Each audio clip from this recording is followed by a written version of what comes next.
తాకట్లో ఉన్న మీ బంగారాన్ని విడిపించి ఆ రోజు ఆన్లైన్ రేటుకి కొంటాం. Sharma gold company. నమస్తే వనిజ్ గారు. నమస్తే అండి జయ గారు.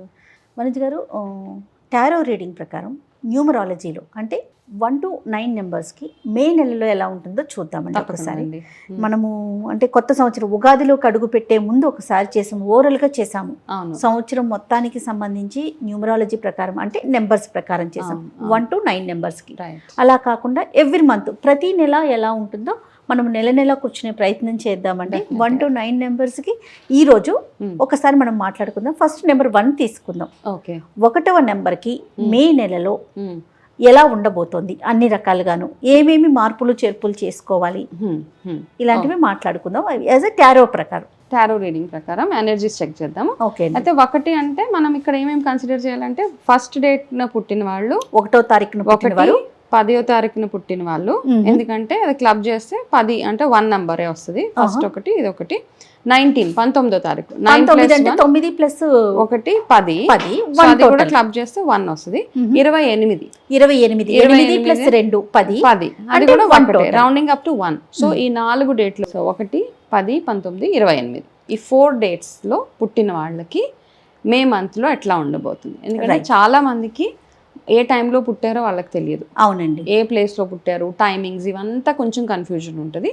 సో న్యూమరాలజీ ప్రకారం ఎట్లా ఉందో మనం చూసుకుని వాళ్ళకి ఎట్లా ఉన్నది అన్నది కార్డ్స్లో చూద్దాం. డెఫినెట్గా అండి. All yours. ఎస్, తీసివ్వండి. ఫస్ట్ నెంబర్ కాబట్టి బాబాతో స్టార్ట్ చేస్తానండి. దేవుడా. ఓకే.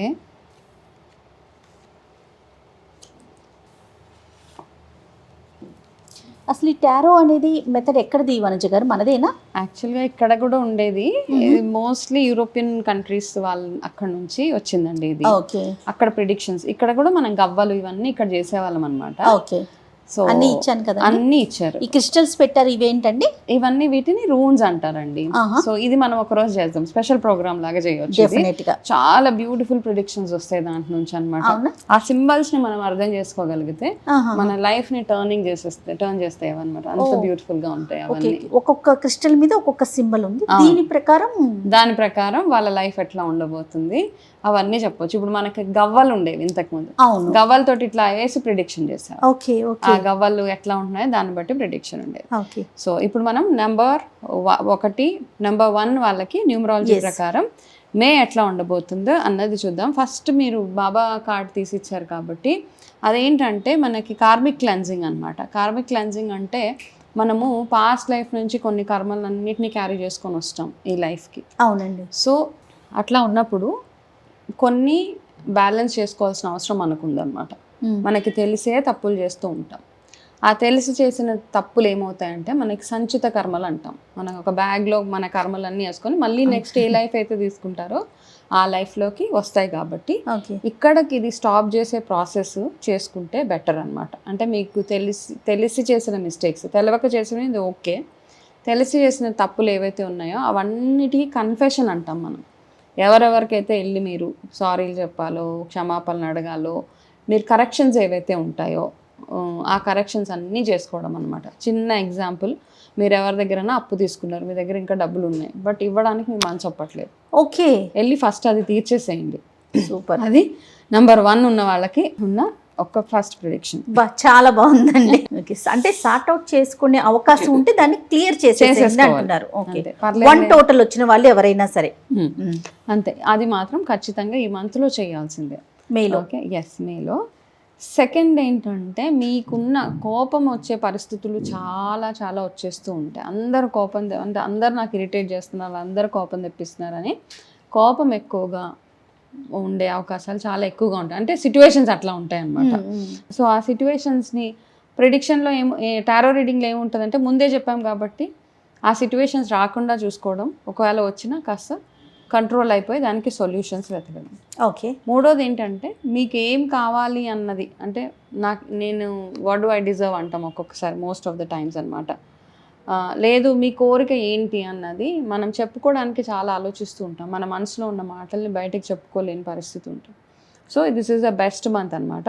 మీరు వెళ్ళి మీ బాస్తో మాట్లాడాలన్నా, లేదా మీరు ఎవరితో మాట్లాడాలన్నా మనకు ఒక అప్రిహెన్షన్ ఉంటుంది, వెళ్ళి మాట్లాడవచ్చా, నాకంటే పెద్దవాళ్ళు కదా నేను వెళ్ళి మాట్లాడవచ్చా మాట్లాడకూడదా, వాళ్ళు ఏమనుకుంటారన్న ఆలోచనలు ఇప్పుడు ఉంటాయి మీకు. సో నో ప్రాబ్లం, ఎవరి దగ్గరికన్నా వెళ్ళి మాట్లాడేయచ్చు. ఈ మంత్లో వెళ్ళి మాట్లాడినప్పుడు మీ పనులు ఆటోమేటిక్గా టకటక ముందుకు వెళ్ళిపోతూ ఉంటాయి. సో ఆ బ్లాకేజెస్ని రిలీజ్ చేసుకుని, అంటే ఆ భయాలన్నీ పెట్టుకొని వెళ్ళొద్దు. తర్వాత ఏంటంటే ఈ మంత్లో మీకున్న డిలేస్ ఏవైతే ఉన్నాయో, ఇప్పటిదాకా అయిన డిలేస్ ఏవైతే ఉన్నాయో అవన్నిటికీ ఇక్కడికి ఫుల్ స్టాప్ అనమాట. ఇంకా ఇప్పటి నుంచి టకటక పనులన్నీ ముందుకు వెళ్ళిపోతూ ఉంటాయి. స్టార్టింగ్ మే మీకు అది బ్రేక్ చేసింది అనమాట. మీ డిలేస్ అన్నిటినీ బ్రేక్ చేసింది. కాబట్టి ఇక్కడ నుంచి ఇయర్లో మొత్తం ఎప్పుడు చూసుకున్నా స్టార్టింగ్ మే అంటే మేలో మంచి చేంజెస్ చూస్తారు. దాని తర్వాత అన్ని ముందుకి చకచక మీ పనులన్నీ వెళ్ళిపోతూ ఉంటాయి. సో మీరు ఏదైనా బెస్ట్ డెసిషన్ ఏదైనా తీసుకోవాలనుకుంటే కనుక either in terms of marriage కానివ్వండి, లేదా కొత్త జాబ్ పరంగా కానివ్వండి, this is the best right అనమాట. ఏం చేయాలన్నా పౌర్ణమి ముందు చేసుకోండి డెసిషన్స్, చాలా బాగా వర్కౌట్ అవుతుంది. మీ favourable colour pink colour for the month of May అనమాట. మీరు ఎక్కువగా విఘ్నేశ్వరుడు ఆరాధన కనుక చేసినట్టయితే, ఎస్పెషల్లీ సంకటార చతుర్థి వచ్చిన రోజు ఉపవాసం ఉండడానికి ట్రై చేయండి. ఉపవాసం ఉన్నాక సాయంత్రం పూట గుడికి వెళ్ళి విఘ్నేశ్వరుడికి గరికతోటి పూజ అవి చేయించిన తర్వాత మీరు ఒక 21 కుడుములు తయారు చేసుకొని వెళ్ళండి. అంటే మనం ప్రసాదంగా ఇస్తే తినేలా ఉండాలి ఆ కుడుములు. ఎవరికైనా పంచినప్పుడు మామూలు కుడుములు అంటే మనం చాలా కేర్లెస్గా చేస్తూ ఉంటాం. అట్లా కాకుండా తినేలాగా ప్రిపేర్ చేసుకోండి. అవతల దేవుడికి పెట్టి దాని తర్వాత మనం ఒక 21 మందికి డిస్ట్రిబ్యూట్ చేస్తే వాళ్ళు తినాలి అవి హ్యాపీగా. సో అట్లా చేసి అక్కడ పెట్టి ఒక 21 మెంబర్స్కి అది డిస్ట్రిబ్యూట్ చేసి వస్తే కనుక మీకు ఇప్పటిదాకా ఉన్న బ్లాకేజెస్ అవన్నీ ఏవైతే ఉన్నాయో అవన్నీ తొలగిపోతాయి.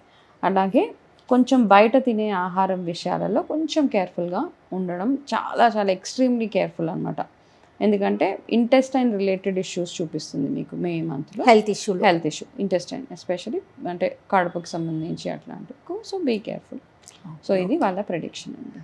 ఓకే, వీళ్ళకి ఫేవరెట్ కలర్ పింక్ అన్నారు. ఫేవరెట్ డే కానీ డేట్ కానీ ఏమైనా ఉంటుందండి వీళ్ళకి? అంటే ఏమవుతుందంటే మనం ఏ రోజు అయితే పుట్టామో అది ఫేవరబుల్ డేట్ గివెన్ అనమాట. మనకి 1 పుట్టితే 1 is there favourite number. Okay. So కాబట్టి ఇప్పుడు ఏమేమి నంబర్స్ చెప్పాను నేను? నెంబర్ 1 ఒకటి చెప్పాను, 19 ఒకటి చెప్పాను, అండ్ 28 ఒకటి ఉంది. సో ఇవన్నీ వాళ్ళ ఫేవరబుల్ నెంబర్స్. 19 ఒకటి. సో ఇవన్నీ ఈ డేట్స్లో మీరు ఏ పనులు చేసినా మీకు ఫేవరబుల్గా ఉంటాయి రిజల్ట్స్. అన్లెస్ మీకు ఏమన్నా కొన్ని సెంటిమెంట్స్ ఉంటాయి, ఒకరోజు మంగళవారం వస్తుంది, ఒకరోజు ఇంకొకటి అష్టం వస్తుంది, అట్లాంటి సెంటిమెంట్స్ లేకపోతే these dates are good dates. స్పెషల్గా చెప్పాలి అంటే 1 నెంబర్కి ఫైనల్గా ఏం చెప్తారు?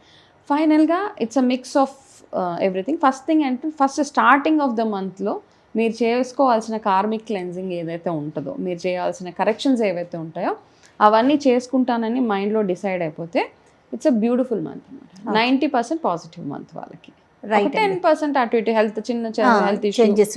సో ప్రిడిక్షన్ అందుకే చెప్పేశాం కాబట్టి బయట తినడాలు అట్లాంటివన్నీ కాస్త అవాయిడ్ చేసుకుంటే బ్యూటిఫుల్ మంత్. ఓకే, ఓవరాల్గా నాకు అర్థమైంది ఏంటంటే ఎవరికైనా ఏదైనా మనం చేయాలి ఆగిపోయాము అనుకుంటే మే నెలలో నెంబర్ 1 అంటే మన డేట్ ఆఫ్ బర్త్ని మొత్తం క్యాలిక్యులేట్ చేస్తే 1 కనుక టోటల్ ఎవరైతే వస్తారో వారికి సంబంధించి ఇప్పుడు వనజ గారు చెప్పారు కాబట్టి ప్రిడిక్షన్ని జాగ్రత్తగా ఫాలో అవ్వండి అండ్ బ్లాకేజెస్ని క్లియర్ చేసుకోండి. Great, thank you so much అండి. నమస్తే అండి.